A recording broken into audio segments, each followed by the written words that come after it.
स्वागत है आपका सहज इंग्लिश के YouTube चैनल पर। आज हम लोग पढ़ेंगे वर्ब। वर्ब क्या है समझते हैं। वर्ब का मतलब हम लोग पढ़े हैं बचपन में कि वर्ब मतलब किसी काम का करना या फिर होना, कोई कार्य करना या फिर होना। ठीक है, ये हमने स्कूल में पढ़ रखा है कि अगर हम कोई काम कर रहे हैं या फिर कोई काम हो रहा है तो उसे हम क्या कहते हैं, वर्ब कहते हैं।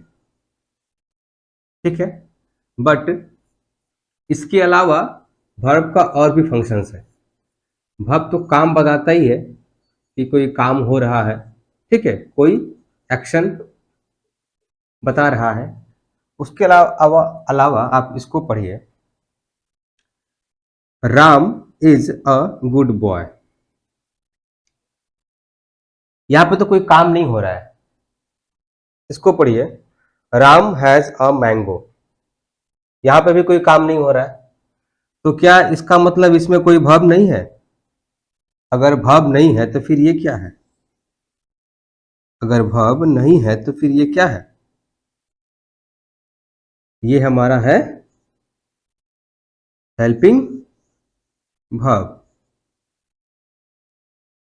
मतलब वर्ब।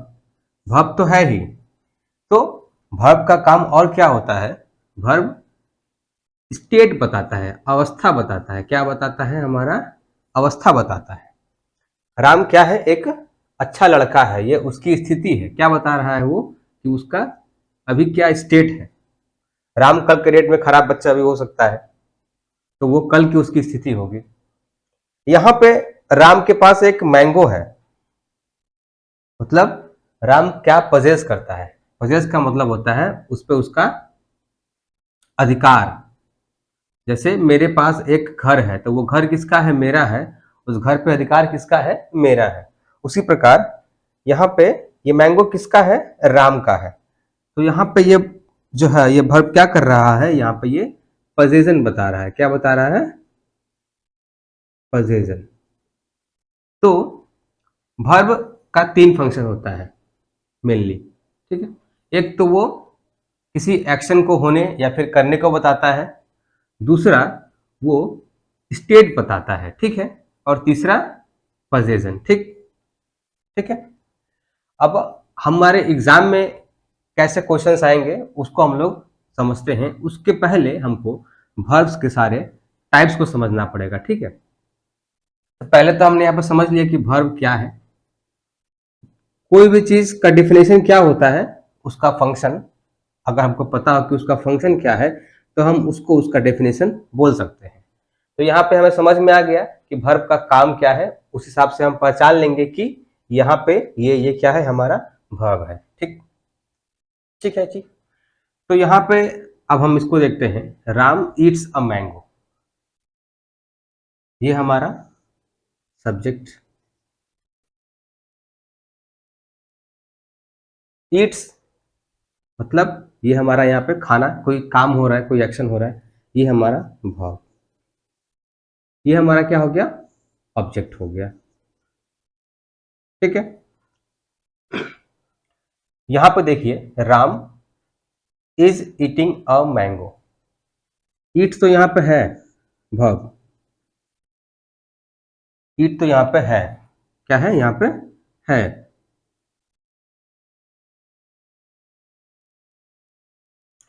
बट यहां पे ये इज लगा हुआ है, तो फिर इज क्या है जी? जब ईट हमारा वर्ब है तो इज क्या है? यहां पर तो इज हमारा वर्ब था, यहां पे क्या है? यहां पे भी ये वर्ब है। तो सेंटेंस में अगर मेन वर्ब रहे, मेन यहाँ पे क्या काम हो रहा है? ये खाना जो है यहाँ पे ये मेन काम है। तो मेन वर्ब को सपोर्ट करने के लिए, हेल्प करने के लिए जो वर्ब यूज किया गया हो उसे हम क्या कहते हैं? Helping verb. क्या कहते हैं? Helping verb. तो यहाँ पे इज क्या है? हेल्पिंग वर्ब है। ईट क्या है? मेन वर्ब है। ठीक है, तो इसमें देखते हैं। सर आपने तो बोला कि इज तो हेल्पिंग वर्ब है, तो सर मेन वर्ब इसमें तो है नहीं। इसका मतलब क्या हम केवल हेल्पिंग वर्ब से बना सकते हैं सेंटेंस? जी नहीं। किसी भी वाक्य में अगर सब्जेक्ट है, मैंने क्या बोला था कि वर्ब क्या है, सब्जेक्ट का गुलाम है। सब्जेक्ट जहां रहेगा वहां पे उसको उसका अपना वो वर्ब चाहिए। तो यहाँ पे ये क्या है, इसका ये वर्ब है। वर्ब तो है सर, ये तो हेल्पिंग वर्ब है ना। आपने तो बोला था कि वर्ब होगा। जी नहीं, ये यहाँ पे मेन वर्ब का काम कर रहा है। क्या कर रहा है, यहाँ पे मेन वर्ब का काम कर रहा है। ये क्या हो रहा है, यहाँ पे तो सर ये हेल्पिंग वर्ब का काम कर रहा है, यहाँ पे तो ये मेन वर्ब का काम कर रहा है। तो यहीं से एक डेफिनेशन निकल के आता है हमारा, क्या, हेल्पिंग वर्ब या ऑक्सिलरी वर्ब। ठीक है, तो हेल्पिंग वर्ब या फिर ऑक्सिलरी वर्ब। ठीक है, ठीक, इसको हम लिखते हैं, इसका दो टाइप होगा। ठीक है, समझते हैं। दो टाइप समझने के पहले इसको एक बार देख लेते हैं। अब यहाँ पे Ram can eat 10 mangoes. Sir यहाँ पे ईट दिख गया मेरे को मेन वर्ब।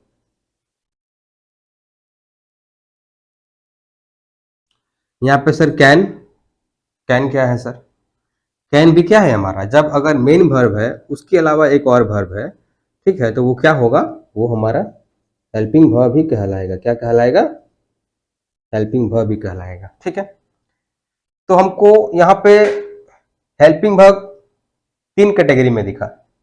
पहले तो यहाँ पे दिखा कि वो हेल्पिंग वर्ब का काम कर रहा है। दूसरा क्या दिखा कि हेल्पिंग वर्ब मेन वर्ब का काम कर रहा है। यहाँ पे इज जो था, कहीं तो हेल्पिंग वर्ब का काम कर रहा है, कहीं मेन वर्ब का काम कर रहा है। और यहाँ पे कैन हम क्या दिख रहा है, कैन यहाँ पे हेल्पिंग वर्ब का काम कर रहा है। अच्छा ठीक है, कैन से हम मेन वर्ब बना सकते हैं क्या, कैन को मेन वर्ब, राम कैन बना सकते हैं क्या, राम कैन, राम कैन, ऐसा कुछ बनाइए कि जिसमें हमको ये मेन वर्ब बन जाए, राम कैन। आप देखेंगे कि आप नहीं बना पाएंगे। आप कुछ ना कुछ आपको यहाँ पे एक वर्ब लिखना ही पड़ेगा। Ram can cry, Ram can dance, Ram can sing, Ram can not sing, Ram can not cry. Not क्या है यहाँ पे, नॉट इसी का पार्ट है। ठीक है, वो निगेटिव हो गया, वो हमारा कोई मेन वर्ब नहीं कहलाएगा। ठीक है, Ram can sing, Ram can dance, तो यहाँ पे क्या हो जा रहा है, यहाँ पे ये हेल्पिंग वर्ब का काम कर रहा है। ठीक है, राम कैन टीचर,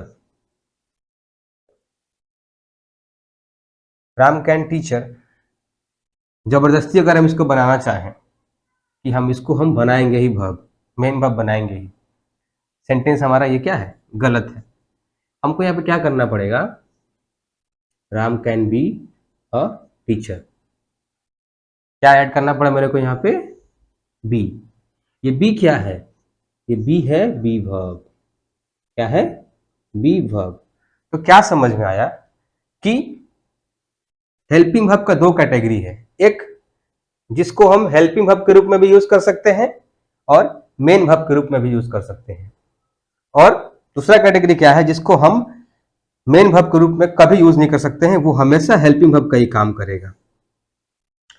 तो जो किसी एक काम के लिए स्पेशलिस्ट होता है, जो बंदा किसी एक काम के लिए स्पेशलिस्ट होता है, उसको हम क्या बनाते हैं, उसको हम बनाते हैं मॉडल। क्या बनाते हैं, मॉडल। बट यहां पहले मॉडल का स्पेलिंग क्या होगा, MODAL होगा, मॉडल। ठीक है, तो क्या निकल के आया हमारा, एक तो ऐसा हेल्पिंग वर्ब है जो कि मेन वर्ब का भी काम कर सकता है और हेल्पिंग वर्ब का भी काम कर सकता है, मतलब उसको हम बोलेंगे प्राइमरी हेल्पिंग वर्ब। क्या बोलेंगे उसको हम लोग, प्राइमरी हेल्पिंग वर्ब या फिर प्राइमरी ऑक्सिलरी वर्ब। ठीक, दूसरे को क्या बोलेंगे, मॉडल। तो ये हमारा हो गया हेल्पिंग वर्ब का दो पार्ट। अब मॉडल्स जो है वो बहुत तरह के होते हैं, मॉडल्स जो है वो बहुत तरह के होते हैं, जैसे कैन, कुड, मे, माइट, गिन के हम इसको 13 बोल सकते हैं कि टोटल 13 हमारे मॉडल्स हैं। ठीक है, can, could, may, might, will, would, shall, should. ठीक है, कितना हुआ? 1 2 3 4, 4 दूनी 8, और एक बचा हमारा क्या? Must, ought to. 10 हो गया। ठीक है, 3 और बचा है। इसको हम थोड़ा नीचे लिखते हैं, थोड़ा इसको हम अलग ग्रुप में लिखते हैं। Need, dare, used to. ठीक है, टोटल 13 होते हैं, 10 एक ग्रुप में, 3 एक ग्रुप में। ठीक है, अभी आपको कुछ भी नोट नहीं करना है, अभी आराम से पहले चीजों को समझना है। प्राइमरी वर्ब क्या होता है? हेल्पिंग वर्ब 3 होता है। एक होता है be verb. Sir be verb क्या होता है? बी वर्ब कुछ नहीं होता है, बी वर्ब में इज, एम या आर होता है। ठीक है, दूसरा होता है हैव। हैव में क्या होता है सर? Has, have. ठीक है, और क्या होता है? एक हैड होता है। ठीक है, इसी का पास होता है। और तीसरा क्या होता है हमारा? Do, did, does. ठीक है, ये हमारा हो गया 3 तरह का प्राइमरी हेल्पिंग वर्ब का 3 टाइप होता है। ये 3 भाग में इसको हम बांट सकते हैं, और ये हमारा हो गया मॉडल्स। ठीक है, क्या हो गया? मॉडल्स। तो हेल्पिंग वर्ब हमारा 2 टाइप का हो गया। क्या समझ में आया कि प्राइमरी हेल्पिंग वर्ब क्या है? जिसको हम एज अ मेन वर्ब भी यूज कर सकते हैं, और एज अ प्राइमरी और as a helping verb use कर सकते हैं, उसे हम कहते हैं प्राइमरी हेल्पिंग वर्ब। प्राइमरी का मतलब क्या होता है? प्राथमिक। मतलब कि आप पढ़ाई करते हैं, सबने प्राइमरी स्कूल पढ़ा होगा, तो प्राइमरी स्कूल तक क्या होता है कि सभी को चलना होता है एक साथ, सभी कैटेगरी के बच्चे एक साथ चलते हैं। इसमें ए भी है, इसमें बी भी है, इसमें सी भी है, इसमें डी भी है।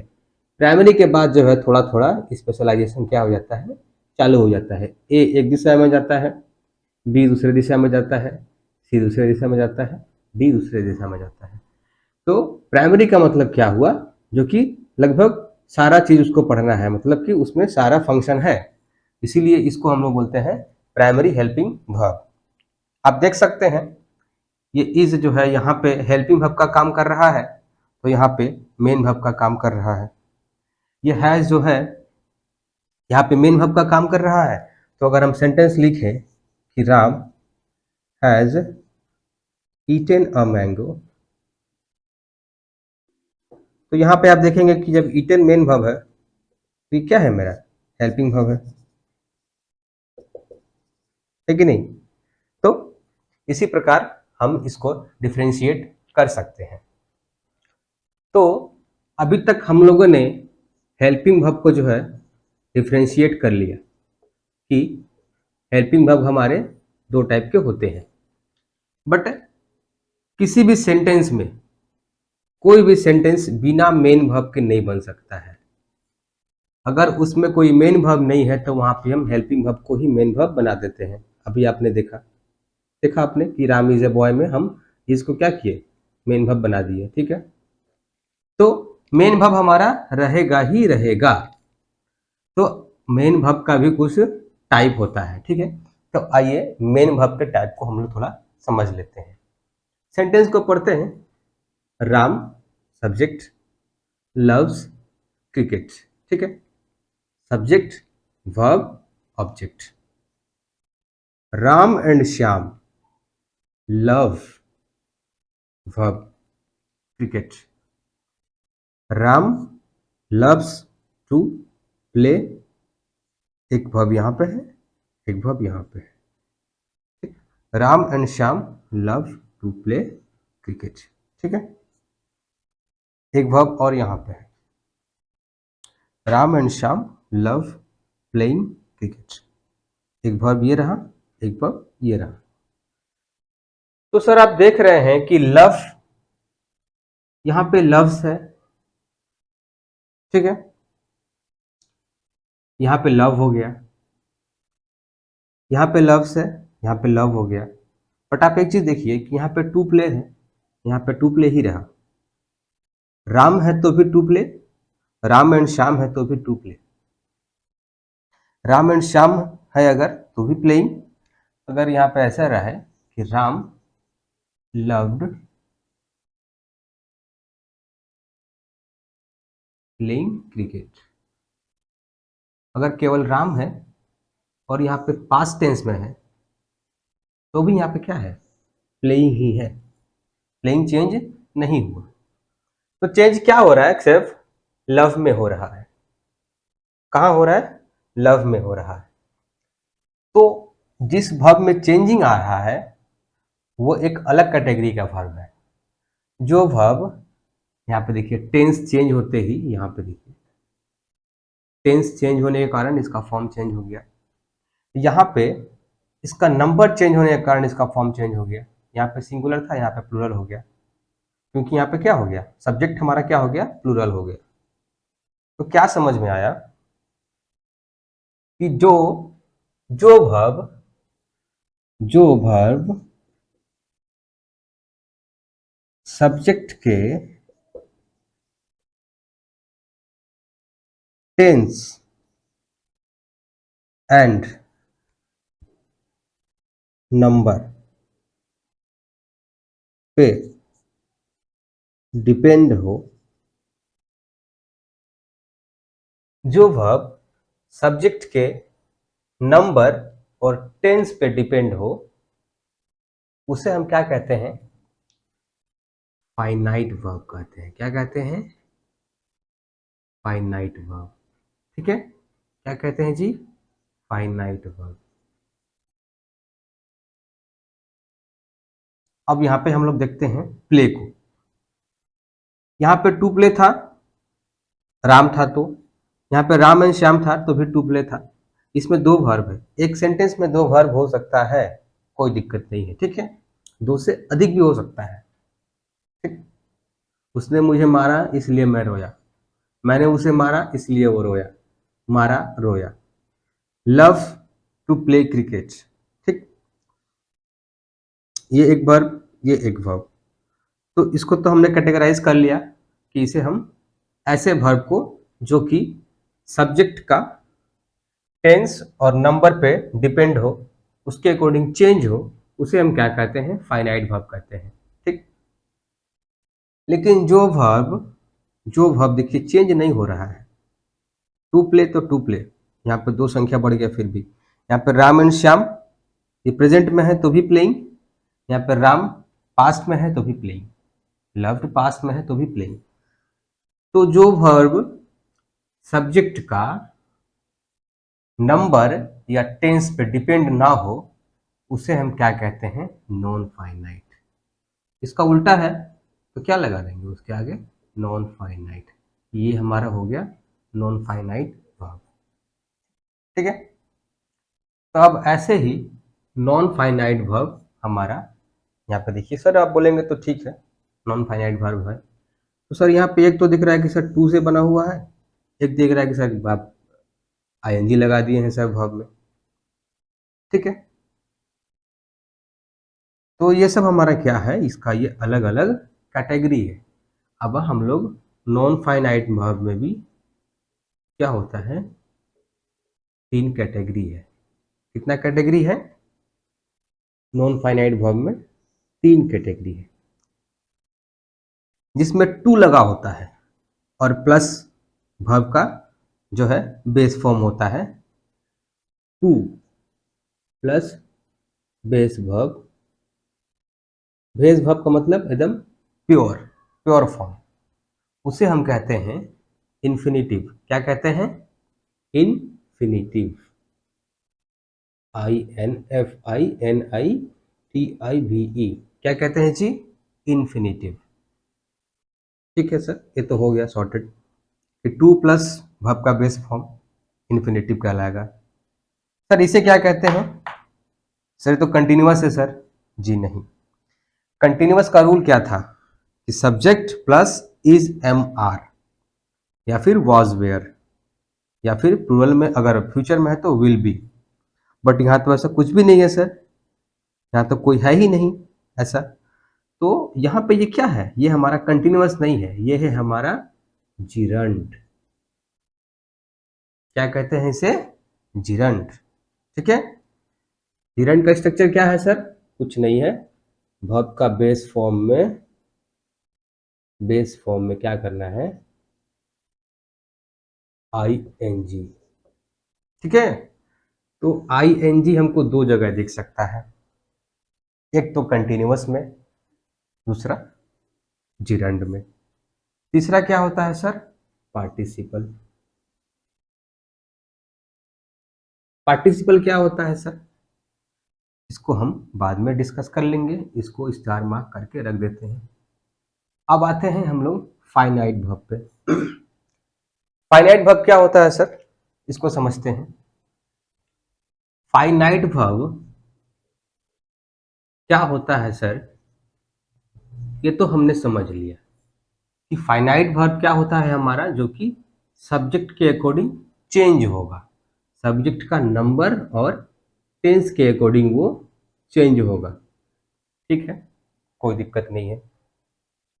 लेकिन फाइनाइट वर्ब में भी क्या है, दो कैटेगरी है। क्या कैटेगरी है कि सेंटेंस को आप पढ़िए एक बार, ही गोज, क्या ये सेंटेंस कंप्लीट है या इनकम्प्लीट है, वो जाता है।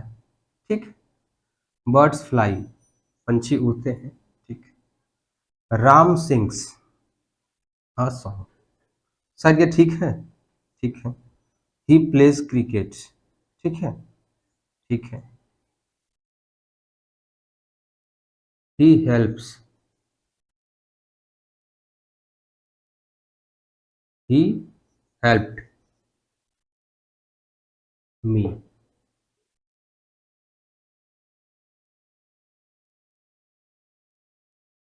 ही क्राइड, सर ये कंप्लीट है सर, सर ये क्या सही सेंस दे रहा है, ही हेल्प्ड मी, उसने मेरा हेल्प किया, ठीक है, सही है। ही क्राइड, ये भी सही है। तो सर यहाँ पे तो सर आपको कुछ डिफरेंस, कुछ ना कुछ अभी तक दिमाग में क्लिक किया होगा। क्या क्लिक किया होगा कि यहाँ पे सब्जेक्ट तो है, वर्ब भी है, बट ऑब्जेक्ट यहाँ पे नहीं है। सब्जेक्ट तो है, वर्ब भी है, बट ऑब्जेक्ट यहाँ पे नहीं है। सब्जेक्ट है, वर्ब है, ऑब्जेक्ट है।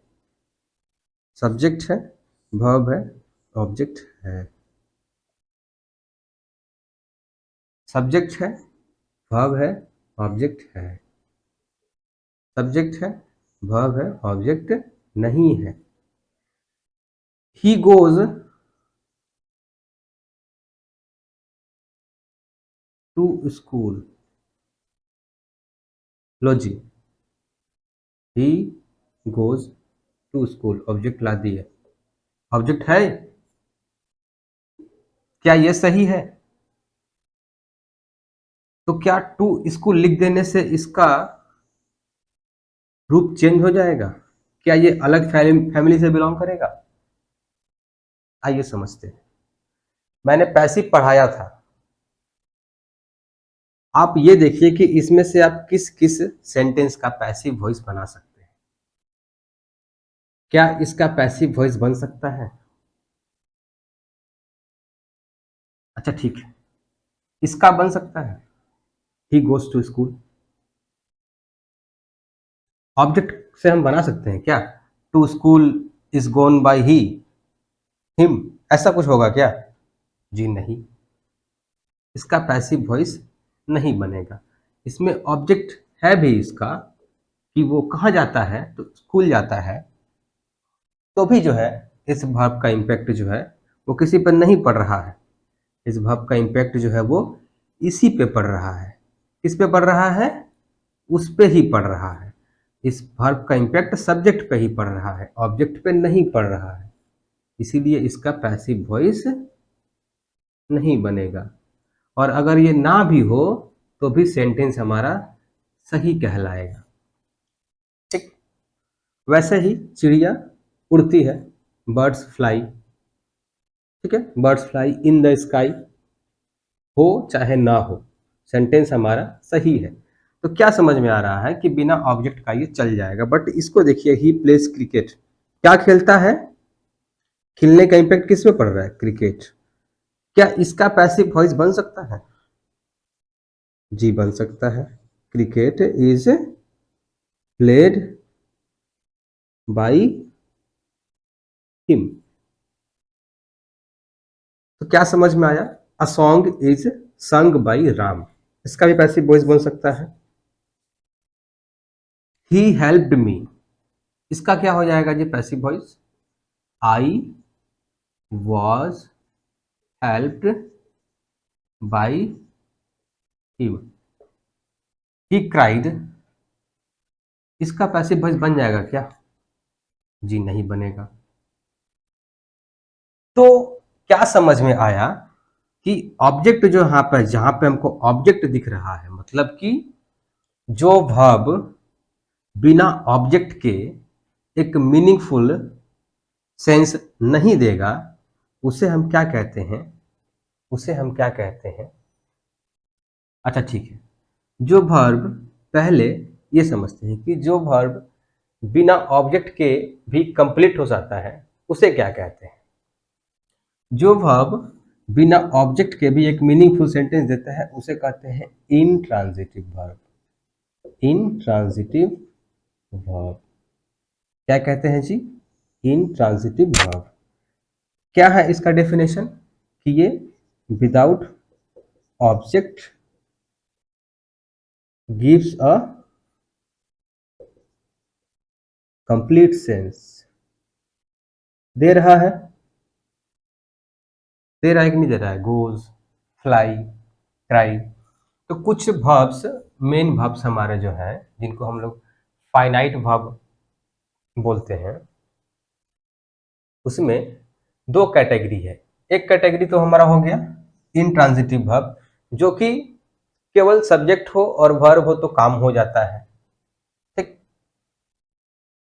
उड़ना, चलना, दौड़ना, रोना, ये सब क्या है, हिंदी में इसे हम कहते हैं अकर्मक क्रिया। तो सर अगर इनट्रांजिटिव है तो सर ट्रांजिटिव भी होगा, जी इसका उल्टा, जो बिना ऑब्जेक्ट के नहीं चल सकता, बिना ऑब्जेक्ट के एक मीनिंगफुल सेंस नहीं देगा। Without object doesn't give a complete और मीनिंगफुल सेंस। दूसरी बात क्या समझ में आई मेरे को, कि इनट्रांजिटिव वर्ब से बनाए हुए वर्ड का हम पैसिव वॉइस नहीं बना सकते। क्या समझ में आया, कि इसका हम we can not make its passive voice. तो इनट्रांजिटिव वर्ब का दो खासियत हमको समझ में आया। क्या समझ में आया, कि ये बिना ऑब्जेक्ट के हो सकता है। बिना ऑब्जेक्ट के है तो पैसिव वॉइस में होता क्या है, कि ऑब्जेक्ट को ज्यादा इंपॉर्टेंस देने के लिए जो है ऑब्जेक्ट को आगे लाते हैं और सब्जेक्ट को बाद में लाते हैं। तो जब ऑब्जेक्ट अपना है ही नहीं जी यहाँ पे, तो ऑब्जेक्ट को आगे लाएंगे कैसे, अगर नहीं ला पाएंगे तो पैसिव वॉइस बनेगा कैसे। तो ये हमारा दो इसका स्पेशलिटी हो गया, और ये तरीका हो गया एक फाइंड आउट करने का जी, कि ये हमारा ट्रांजिटिव वर्ब है या फिर इनट्रांजिटिव वर्ब है। ठीक है, डेफिनेशन तो ये हमारा हो गया, बट कैसे पकड़ेंगे कि ये हमारा ट्रांजिटिव वर्ब है या फिर इनट्रांजिटिव वर्ब है। तो उसके लिए आप देखिएगा उसका वॉइस चेंज करके, अगर वॉइस चेंज सही से हो जा रहा है तो वो हमारा होगा ट्रांजिटिव वर्ब, अगर वॉइस चेंज नहीं हो रहा है तो वो होगा हमारा इनट्रांजिटिव। तो अभी तक जो मैंने आपको इतना सारा कहानी बताया, अभी तक मैंने जो आपको इतना सारा कहानी बताया उसको हमने एक चार्ट में कन्वर्ट कर दिया है। क्या किया है? एक चार्ट में कन्वर्ट कर दिया है ताकि आपके दिमाग में एक इमेज क्रिएट हो जाए। ठीक है, चीजों को आप डिफरेंशिएट कर पाए। क्या बताया मैंने कि वर्ब दो, एक तो होता है हमारा हेल्पिंग वर्ब या फिर ऑक्सिलरी वर्ब, दूसरा हमारा मेन वर्ब। ऑक्सिलरी वर्ब में क्या होता है? एक होता है प्राइमरी हमारा, दूसरा होता है मॉडल्स। प्राइमरी क्या होता है? जो कि ऑक्सिलरी का भी काम करता है और मेन वर्ब का भी काम करता है। मॉडल्स क्या होता है? जो कि केवल और केवल हेल्पिंग वर्ब का ही काम करता है।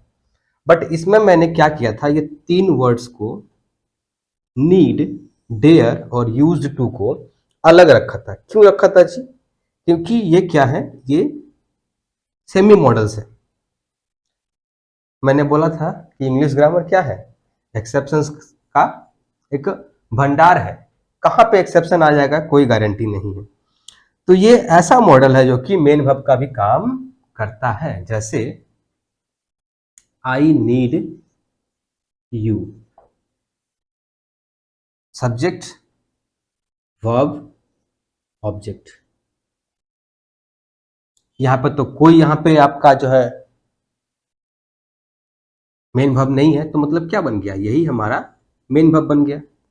सर आपने तो बोला था कि ये तो मॉडल है, और मॉडल जो है इसीलिए उसको मॉडल बोला जाता है कि वो जो है वो कभी भी मेन वर्ब का काम नहीं करेगा। I need not care about you, यहां पे मेन वर्ब क्या है? हमारा केयर है। यहां पे ये हमारा बन गया हेल्पिंग वर्ब। तो ये ऐसा वर्ड है, वैसे ही डेयर है और यूज टू है। पढ़ेंगे इसको डिटेल में। अभी हम डिफ्रेंशिएट कर रहे हैं इसको इससे, तो क्यों कर रहे हैं उसका एक छोटा सा मैंने यहाँ पे ट्रेलर दे दिया आपको कि ये कहीं तो मेन वर्ब की तरह का काम आ रहा है और कहीं ये क्या कर रहा है? हेल्पिंग वर्ब की तरह काम आ रहा है। इसीलिए इन तीनों मॉडल्स को हम सेमी मॉडल्स बोलते हैं। ठीक है, तो हमको यहाँ पे इस पोर्शन को एग्जाम में ज़्यादा नहीं पढ़ना है, बट इसका जो है इन वर्ब्स का क्या होता है? तीन फॉर्म होता है, V1, V2, V3 जिसको हम लोग बोलते हैं। ठीक है ना? तो कुछ वर्ब्स जो है ट्रांजिटिव वर्ब या फिर इनट्रांजिटिव वर्ब में क्या होता है कि दो तरह के वर्ब होते हैं, वो according to their form in V1, V2 and V3। जैसे कि एक वर्ड है पुट, इसका तीनों फॉर्म क्या होता है? सेम होता है, पुट पुट पुट। एक वर्ड है वॉक, इसका first form walk, second form walked, third form भी वॉक्ड। एक वर्ड है ईट, जो मैं बार बार लिखता हूं, ईट, एट, ईटेन। ठीक है, तो यहां पे आप देख रहे हैं कि क्या हो रहा है कि कोई इसका इसका कोई स्ट्रक्चर फिक्स नहीं है। इसमें क्या है कि तीनों फॉर्म सेम है, इसमें क्या है कि दो फॉर्म सेम है, इसमें से क्या है? तीनों फॉर्म अलग अलग है। तो यहाँ पे हमको इन वर्ब्स को हम दो कैटेगरी में बांटते हैं। एक तो होता है रेगुलर वर्ब, ठीक है, दूसरा होता है इररेगुलर। ये तीसरे वाले की हम क्या बोलते हैं? Irregular, irregular verb. ठीक है, तो यहाँ पे हमको ऐसे वर्ब्स के तीनों फॉर्म को हमको याद करना है, क्योंकि हमको पता होना चाहिए कि इस वर्ब का जो है अलग अलग फॉर्म में इसका रूप कैसा है। ठीक, तो हम इसको दो भाग में बांट देंगे। ठीक है, एक भाग में हम जो है इसको पढ़ेंगे, उसमें दो भाग रहेगा, एक रहेगा प्राइमरी ऑक्सिलरी वर्ब और एक रहेगा मॉडल्स, और उसमें रहेगा हमारा सेमी मॉडल्स। ये हमारा एक टॉपिक हो जाएगा, एक चैप्टर। एक हमारा हो जाएगा पूरा से पूरा ये अलग, हमारा इन्फिनिटिव, जेरंड और पार्टिसिपल। ये पूरा हमारा एक अलग चैप्टर बन जाएगा।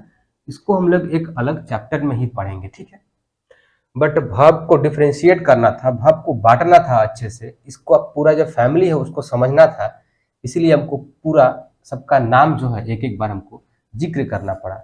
इसको हम एक एक टॉपिक को जो है एकदम पूरे गहराई में जाके पढ़ेंगे, एक एक टॉपिक को जो है हम लोग पूरे गहराई में जाके पढ़ेंगे और देखेंगे कि इन टॉपिक्स से हमारे एग्जाम में कैसे क्वेश्चंस आते हैं।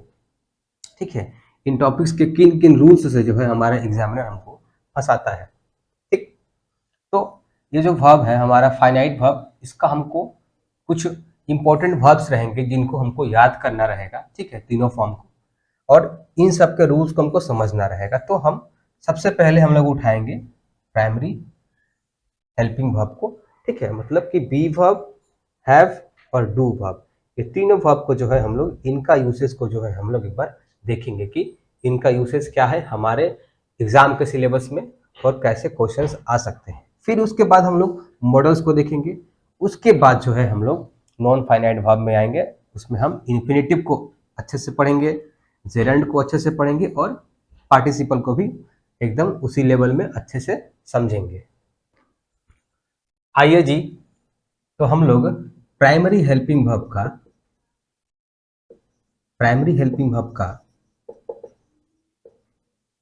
पहला जो टाइप है बी वर्ब, उसको हम लोग थोड़ा समझ लेते हैं कि उसका यूज हम लोग कैसे कैसे कर सकते हैं ग्रामर में। ठीक है, अगर हम किसी का यूज समझ गए तो उसका मिसयूज होगा तो हम पकड़ लेंगे कि तो ये तो इसका यूज नहीं था, तो हम आइडेंटिफाई कर पाएंगे कि यहाँ पे इसका मिस यूज हो रहा है, मतलब यहाँ पे ये एरर है। ठीक है, तो इसका हम यूज समझ लेते हैं। ठीक है, क्योंकि यूज क्या है, यूज लिमिटेड है। अब किसी भी चीज को लिमिटेड तरीके से यूज कर सकते हैं, बट अनयूज मतलब मिस यूज, अनयूज नहीं, मिस यूज क्या है, अनलिमिटेड है। जैसे आप इस उम्र को 18 से 25, ये जो आपका एज है, इसको आप लिमिटेड तरीकों से यूज कर सकते हैं टू बिल्ड योर लाइफ। कि आप जीवन में क्या करेंगे वो आपका ये 18 से लेकर 25 साल तक का जो उम्र है ये डिसाइड करेगा। बट इसका आप मिस यूज हजारों लाखों तरीकों से कर सकते हैं। ठीक है, तो मिस यूज का कोई सीमा नहीं है, इसीलिए हम लोग मिस यूज ना पढ़ के यूज पढ़ लेते हैं, क्योंकि यूज क्या है, कम है, लिमिटेड है, और हमारे पास समय भी क्या है, लिमिटेड है कि नहीं। हमारे पास समय तो केवल 18 से 25 7 साल ही है।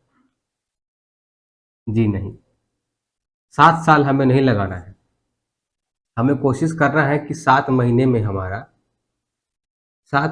हमारा इंग्लिश का कम से कम पढ़ना, सिलेबस सिलेबस जो है हम पढ़ ले किसी टीचर से, या अगर हम को टीचर की जरूरत नहीं है तो किसी बुक से 7 महीने में आपको एटलीस्ट सिलेबस को एक बार पूरे थॉरोली जो है कंप्लीट कर लेना है। उसी 7 महीने में आपको इंग्लिश भी पढ़नी है, सॉरी, उसी 7 महीने में आपको मैथ्स भी पढ़नी है, उसी 7 महीने में आपको रीजनिंग भी पढ़नी है,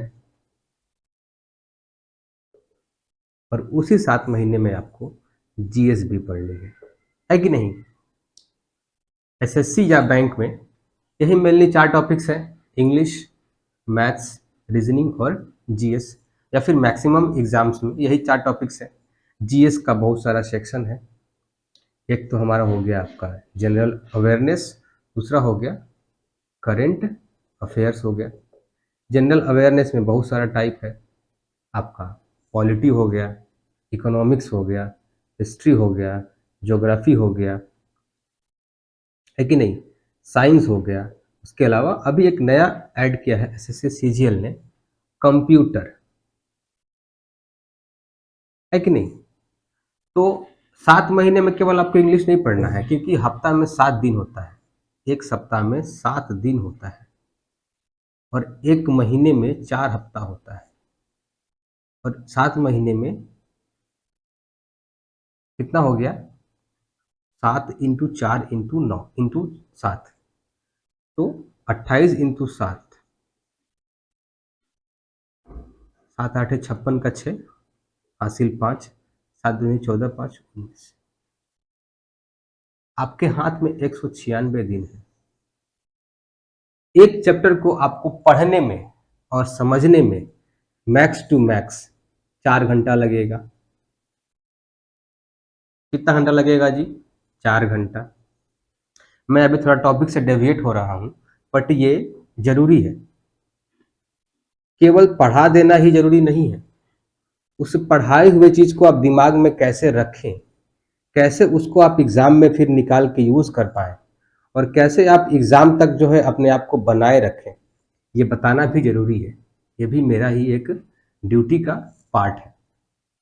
ठीक है, तो अगर आप एक सब्जेक्ट को समझने में 4 घंटा देते हैं और डेली अगर आप मान लीजिए कि आपकी जॉब लग गई, आपकी जॉब लग गई assistant section officer in central secretariat, ठीक है, सचिवालय में 10 से 5 की आपकी नौकरी होगी, 10 से 6 की।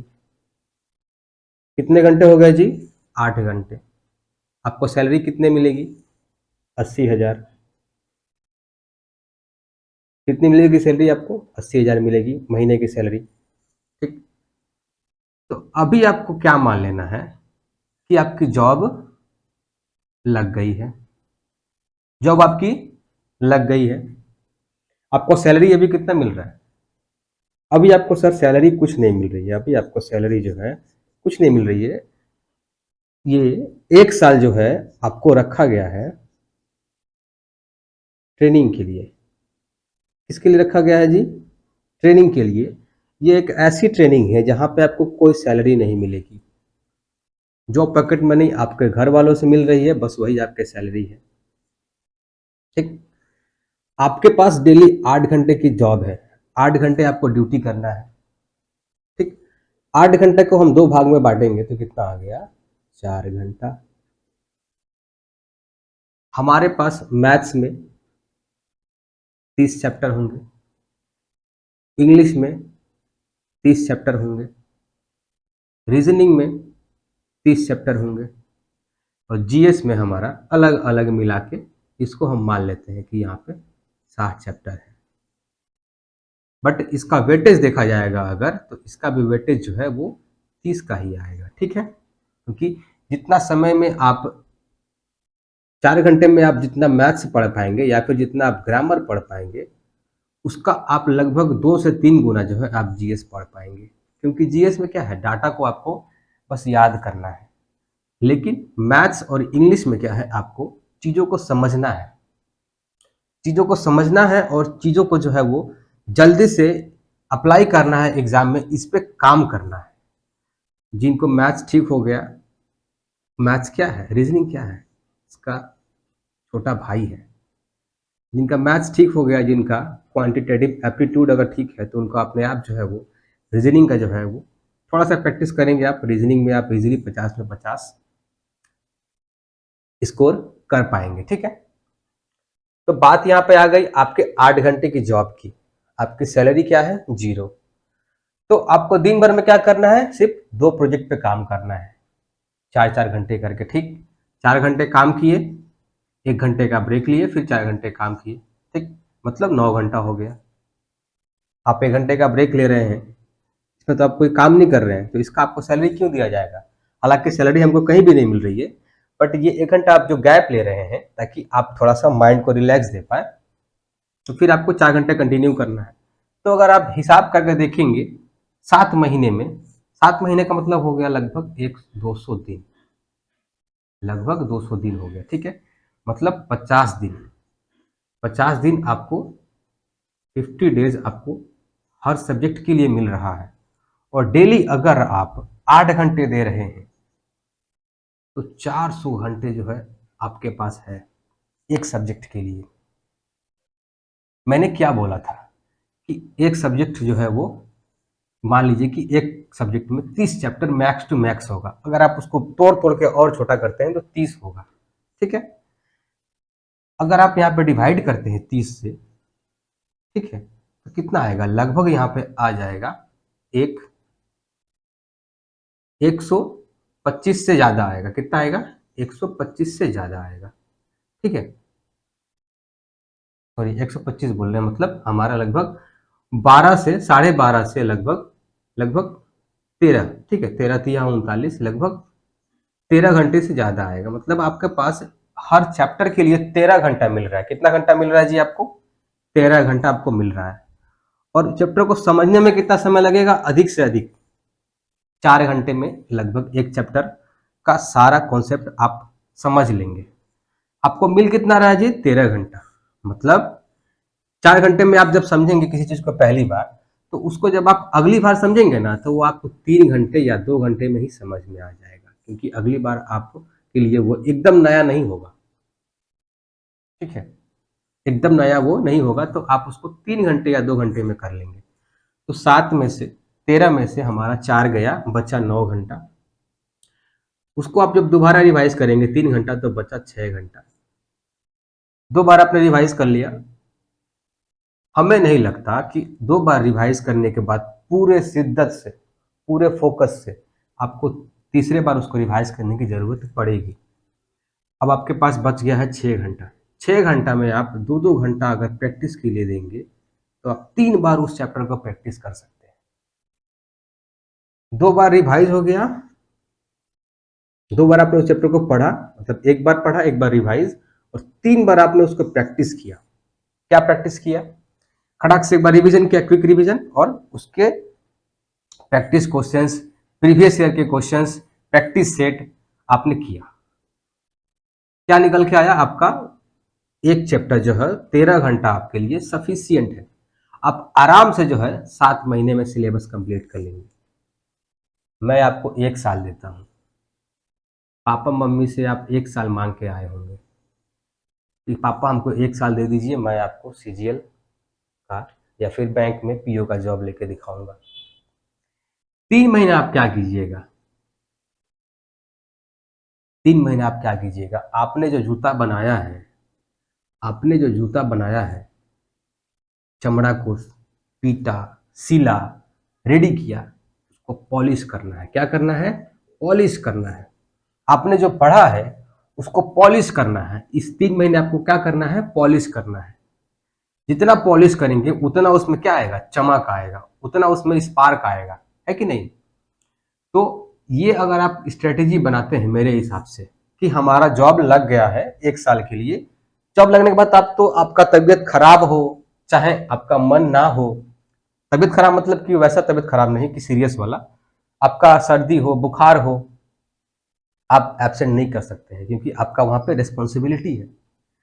तो आपको ये मान लेना है कि हमारा रिस्पॉन्सिबिलिटी हमको मिल गया है, 1 साल के लिए हम ट्रेनिंग में है।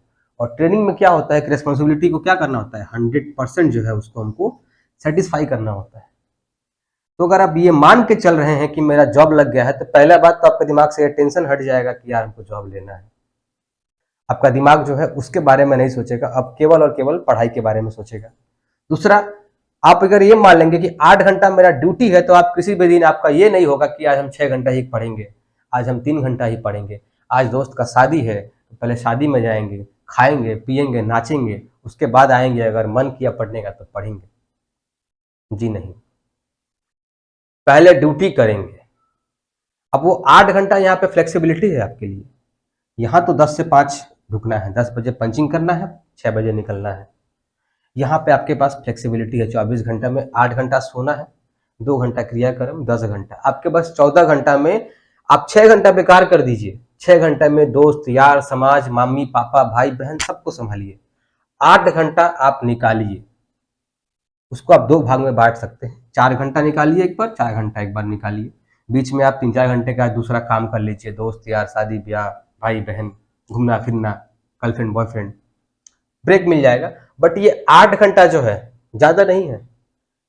दिन का 2 हिस्सा बर्बाद कर रहे हैं, केवल एक हिस्सा आप यूज कर रहे हैं। देखिए 24 घंटे में केवल आप 8 घंटा यूज करके आपका जीवन हम बना देंगे जी। हम नहीं, आप ही बनाएंगे, बस हम तो गाइड कर रहे हैं। आप 2 हिस्सा बर्बाद करके एक हिस्सा यूज करके अपना जीवन बना ले रहे हैं। एक बार जब जॉब लग जाएगी ना, तो आप अगर बीमार पड़ेंगे तो आपको सैलरी फिर भी मिलेगी, आपको मेडिकल लीव मिलेगा। आप अगर बीमार पड़ेंगे ना, तो आपके जो मेडिकल का खर्चा आएगा ना, वो सरकार उठाएगी। आपके मम्मी पापा जब बूढ़े हो जाएंगे, उनका जब कोई बड़ा ऑपरेशन होगा, तो उसका खर्चा भी कौन देगा? सरकार देगा। ये बात आपको ध्यान में रखना है। आप जब आपके जब बच्चे बड़े होंगे, तो उनके लिए आपके पास पर्याप्त सेविंग होगा। तो इन सब चीज़ों को ध्यान रखना है, ठीक है। देखिए, बात बहुत लंबी हो गई, लेक्चर बहुत लंबा हो गया। आते हैं फिर से हम लोग बी वर्ब पे, कि बी वर्ब है क्या, ठीक है।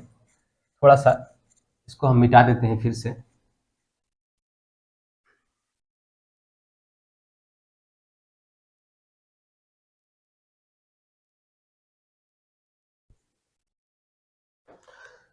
तो बी वर्ब में हमने क्या लिखा था कि इज, एम, आर, वॉज या फिर वेयर, ये हो सकता है। तो बी वर्ब का यूज कैसे कर सकते हैं हम लोग? मतलब ये वो कैटेगरी का है जिसको हम लोग एज अ हेल्पिंग वर्ब भी यूज कर सकते हैं और एज अ मेन वर्ब भी यूज कर सकते हैं, ठीक है। तो हम देखते हैं कि इसको हेल्पिंग वर्ब के रूप में कैसे कैसे यूज कर सकते हैं। हम इसको हेल्पिंग वर्ब के रूप में एक तो कंटिन्यूअस टेंस में यूज कर सकते हैं, कंटिन्यूअस टेंस में यूज कर सकते हैं। जैसे Ram is singing, Ram is dancing, is लगा के भी का फर्स्ट फॉर्म में, मतलब बेस फॉर्म में आईएनजी, ठीक है। दूसरा हम यूज कर सकते हैं सिंपल प्रेजेंट टेंस में।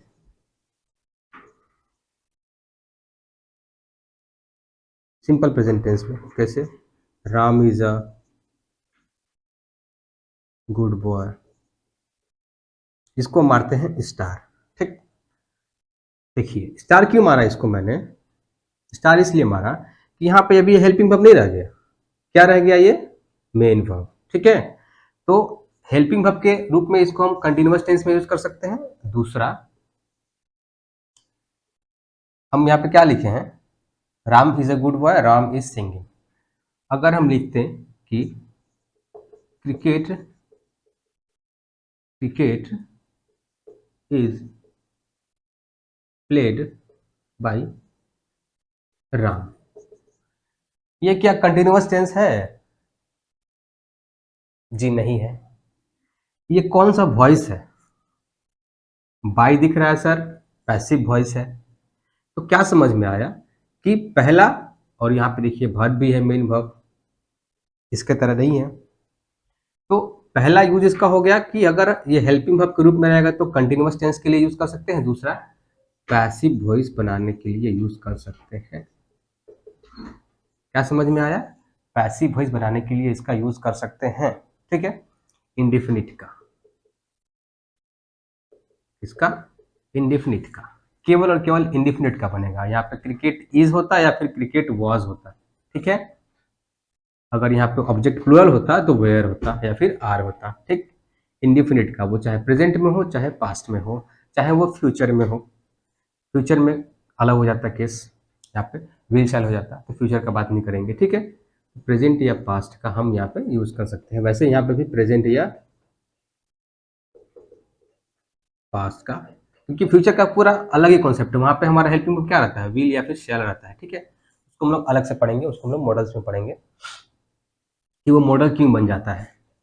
तो बी वर्ब का हमारा mainly as a helping verb ये होता है, और मेन वर्ब तो हमको पता ही है, मेन वर्ब में कोई बात ही नहीं है। मेन वर्ब में हम उसका बता ही दिए हैं कि हेल्पिंग वर्ब का यूज कब कब करते हैं, स्टेट बताने के लिए करते हैं, ठीक है। अगला जो अपना टाइप है प्राइमरी ऑक्सिलरी वर्ब का, वो है हैव। हैव का तीन फॉर्म होता है, हैज, हैव, हैड, ठीक है। तो as a helping verb, as a helping verb इसको हम सिर्फ एक ही जगह यूज कर सकते हैं। एज अ हेल्पिंग वर्ब इसको हम सिर्फ एक ही जगह यूज कर सकते हैं, कहाँ पे? परफेक्ट टेंस में। एज अ हेल्पिंग वर्ब, मैं बार बार बोल रहा हूँ, ठीक है। एज अ हेल्पिंग वर्ब, ठीक है। मेन वर्ब की मैं बात नहीं कर रहा हूँ।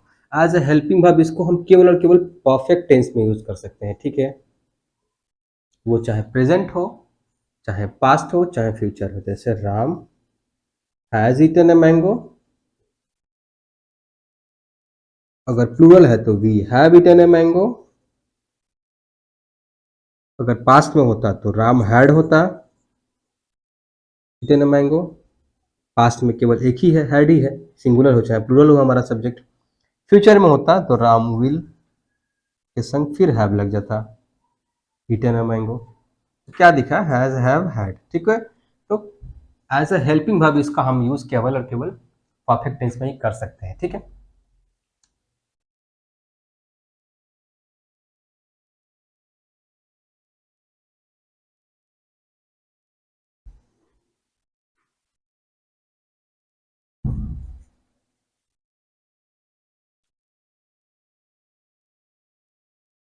हैव का यूज, ये जो हैव है इसका यूज अगर हम एज ए मेन वर्ब करें तो कब कब कर सकते हैं जी, देख लेते हैं।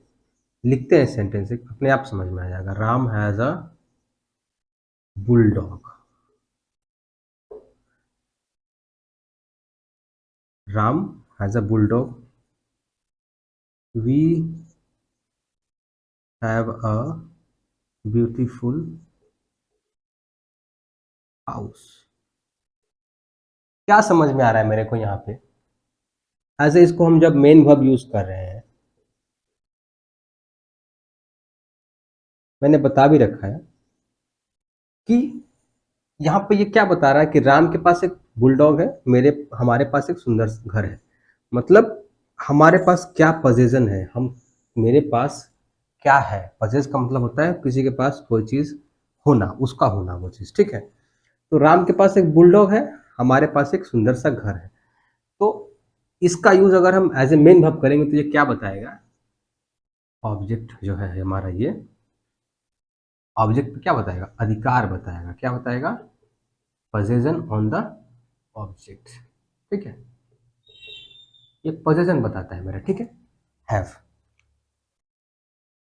अगला जो अपना प्राइमरी ऑक्सिलरी है वो है do. Do verb, do verb में क्या क्या होता है, अपना डू, डिड और डज होता है, ठीक है। तो इसका यूज हम लोग कैसे कैसे कर सकते हैं एज अ ऑक्सिलरी वर्ब, देखते हैं। हम यहाँ पे लिखे हैं राम टीचेस मी, इसमें हमारा क्या है, सब्जेक्ट, मेन वर्ब, ऑब्जेक्ट। लेकिन इसको अगर हमको लिखना हो कि राम मुझे नहीं पढ़ाता है, मतलब निगेटिव करना हो, तो क्या लिखेंगे, Ram does not teach me. इसका हमको इंटरोगेटिव बनाना हो कि क्या राम मुझे पढ़ाता है, क्या हो जाएगा, does Ram teach me, question mark. इसका हमको इंटरोगेटिव निगेटिव बनाना है कि क्या राम मुझे नहीं पढ़ाता है, इससे बनेगा, डज को बाहर ला देंगे, पढ़ा है अपने टेंस में, नहीं पढ़ा है टेंस तो जाके पढ़ लीजिएगा।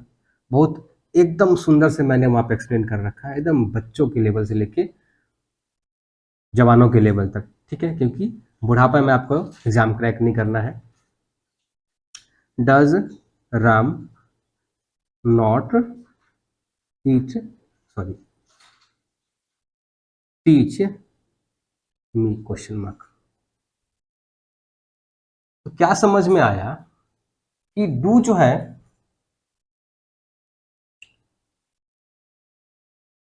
अगर हम इसको ऐसा लिखें, राम डज टीच मी, ठीक है, ऐसे भी लिखते हैं हम। असर्टिव में, पॉजिटिव में जो है डज लगा के डू का फॉर्म यूज करके लिख दिए। आइए एक एक करके समझते हैं। तो यहाँ पे इसका अगर हमको एक सिंपल सेंटेंस का, एक प्रेजेंट इंडिफिनिट का जो है, अगर हमको या फिर पास्ट इंडिफिनिट का अगर हमको निगेटिव बनाना हो, या फिर इंटरोगेटिव बनाना हो, या फिर इंटरोगेटिव निगेटिव बनाना हो, तो वहां पे हमको क्या लिखा मैंने, इंडिफिनिट का प्रेजेंट या फिर पास्ट के इंडिफिनिट का निगेटिव, इंटरोगेटिव या फिर इंटरोगेटिव निगेटिव, क्या बोला जी मैंने कि अगर प्रेजेंट या पास्ट इंडेफिनिट का निगेटिव बनाना हो या फिर इंटरोगेटिव बनाना हो या फिर इंटरोगेटिव निगेटिव बनाना हो तो वहां पे हमको डू का यूज करना ही पड़ेगा, करना ही पड़ेगा। ठीक है, अब डिपेंड करेगा ये डू किस फॉर्म में रहेगा। अगर यहाँ पे प्लूरल रहेगा, यहाँ पे अगर राम एंड श्याम होता तो क्या होता, डू नॉट होता, है ना। अगर यहाँ पे आई या फिर वी होता तो क्या होता, यहाँ पे डू होता। आई डू नॉट टीच, यहाँ पे फिर यू नहीं मी नहीं सकता था, यहाँ पे फिर कुछ और होता। ठीक है, तो क्या समझ में आया मेरे को यहाँ पे कि डू का यूज, हम डू वर्ब का यूज जो है वो निगेटिव इंटरोगेटिव या फिर इंटरोगेटिव निगेटिव बनाने में यूज करते हैं। ठीक है, यहाँ पे फिर मैंने क्या किया जी, आपने तो बोला कि निगेटिव में, इंटरोगेटिव में, इंटरोगेटिव निगेटिव में। ठीक है, निगेटिव इंटरोगेटिव इंटरोगेटिव निगेटिव, यह क्या किया आपने, आपने असर्टिव में भी यूज कर दिया, राम डज टीच मी, मतलब आपने गलत लिखा है। क्या यह सेंटेंस गलत है, आपका अनुभव क्या बोलता है। यह सेंटेंस बिल्कुल सही है, यह सेंटेंस बिल्कुल सही है। ये तो इसका एक फंक्शन हो गया। ये सेंटेंस इसका दूसरा जो है वो फंक्शन बताता है कि किसी बात पे, जिस वर्ब पे अगर हमको उस पे क्या करना हो, उस पे हमको जोर डालना हो, क्या करना हो, उस पे हमको जोर डालना हो, प्रेशराइज करना हो, मतलब उस वर्ड को हमको प्रेशर डालना हो, जोर डालना हो। ठीक है, उस वर्ड पे हमको प्रेशर डाल के कहना हो कि हमको राम ही पढ़ाता है, राम डज टीच मी, मुझे राम ही पढ़ाता है। जैसे आई डिड हेल्प यू, आपकी झगड़े हो गई है, आपका झगड़ा हो गया है किसी के साथ, उसने कहा कि आपने मेरे लिए क्या किया है, कुछ नहीं किया है, तो आप वहां पे क्या कहेंगे कि मैंने तुम्हारा हेल्प किया है, मैंने ही तुम्हारा हेल्प किया है। ठीक है, तो जहां पे वो भर पे जोर डालने की बात हो, अपने बात को प्रेशराइज करके, अपने बात को जबरदस्ती कहने की बात हो, उस पर जोर डालने की बात हो, तो उस केस में भी हम as a helping verb use कर सकते हैं डू फॉर्म को। ठीक है, तो ये हमारा दूसरा इसका फंक्शन हो गया। ठीक, और मेन वर्ब में तुमको पता ही है कि राम डिड हिज वर्क। ठीक, डू, डिड, डन। ठीक है, V1 V2 V3 as a main verb इसको हम ऐसे यूज कर सकते हैं। ठीक, ये हमारा इरेगुलर वर्ब हो गया अकॉर्डिंग टू दैट कॉन्सेप्ट। तीनों फॉर्म क्या है, अलग अलग है। तो ये हो गया हमारा प्राइमरी ऑक्सिलरी वर्ब का टाइप्स और इसका फंक्शन। ठीक है, कुछ खास नहीं है, बट फिर भी चीजों को जो है समझ लेने से अच्छा रहता है कि हमारे दिमाग में डाउट नहीं रहता कि अच्छा इसके अलावा कुछ और तो नहीं रहता। ठीक, तो यही है, इसके बाहर जो है कुछ नहीं है। इन चीजों को आपको दिमाग में अच्छे से सेट कर लेना है। मैंने इसीलिए एग्जाम्पल्स का सहारा लिया है, मैंने कभी भी जो है पहले रूल नहीं लिखा है, क्योंकि मैं रूल को थोपना नहीं चाहता हूँ। मैं आपके अंदर रूल को समझने का पहले भूख पैदा करना चाहता हूँ। जब आपके अंदर भूख पैदा होगी ना, तब आपके सामने अगर खाना परोसा जाएगा ना, तो आपको खाना खाने में रुचि होगी, आप उस खाना को चाव से खाएंगे। लेकिन आपको अगर भूख नहीं लगा हो, सीधे आपको खिला दिया जाए, तो आप भर पेट नहीं खाएंगे या फिर नहीं खाएंगे, छोड़ देंगे। तो पहले आपको दौड़ाया जाएगा, थकाया जाएगा, आपको भूख लगाया जाएगा, उसके बाद आपके सामने खाना परोसा जाएगा। तो ये एग्जाम्पल्स क्या है, ये क्वेश्चंस क्या है जो मैं पूछता हूँ, ये आपको भूख लगाता है, ये आपके अंदर भूख पैदा करता है चीज़ों के कारण को जानने का।